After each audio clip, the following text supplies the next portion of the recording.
Hello, this is Nick Ink, your instructional designer. I wanted to share a quick lecture with you on the use of discussion boards in courses and some ideas on how to better implement them. Discussion boards are a unique aspect of online or digital education that gives a class the ability to replicate an in-class discussion. The board allows for everyone to see and reply to others in a free space, much like a live classroom. However, discussion boards are often unpopular as students either do not like writing in them, clearly copy what others have done, or do not give replies to others. These issues undermine discussion boards and make them less effective. To bolster the usage of online discussions, you can take steps to alter what is expected of students or how they engage with each other. By making these spaces more engaging and structured for students, you can aim for discussions to have a greater impact. The first suggestion is to have discussions focus less on writing, or by making them work more as galleries. With this, students use the discussions to share things besides writing or with little writing.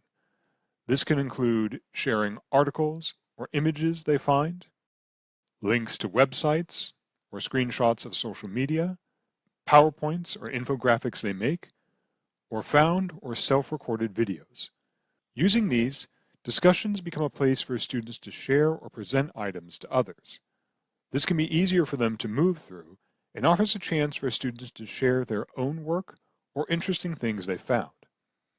By making the focus less on writing, students can take in the materials easier and may find it a better experience. The second suggestion is to make discussions smaller. A big problem with discussions, especially in large online classes, is getting lost in the sheer amount of posts and replies. It is a lot for students to get through, and late posters often never get their items commented on. Turning a discussion into group work is a good option, as you can limit the size of each group to create smaller sub-discussions. With this, you can make groups of around 4 and have students only see a discussion with their partners. This makes for a more intimate space and ensures everyone can share and discuss easier. A good option for this is to have students reply to all of their partners, ensuring that no one gets left out of the conversation. Though not every discussion needs to be a group discussion, this is a good idea depending on the topic. The third suggestion is to focus the replies required by students. Discussion boards work best with replies, but these often run into the pitfall of students just saying, "This is good," or "I like it." To get more out of students, replies can be centered around roles they must take. These roles can include asking a question, presenting a counterargument, offering another example, or other actions. These can more closely correlate to the needs and outcomes of the class and make sure students stay on task. This lets replies become easier for students and uses clear expectations to guide those who might not know what to say. Ultimately, this quick tip advocates for a breakup of the more traditional discussion board. By using non-text submissions, smaller groups, and focused replies, you can break the normal mode of discussions and hopefully have your students participate in greater numbers and more authentically.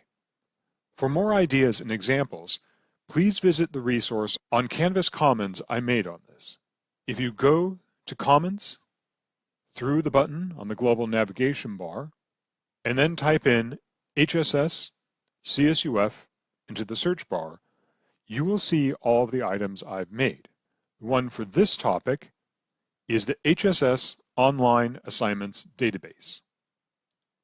This contains sample prompts and details on different assignment types, including some more unique options. You can import these into a blank or practice Canvas shell and utilize them as needed.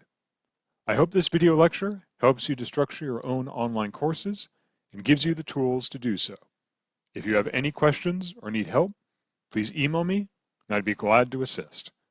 Thank you, and I will see you in the next video.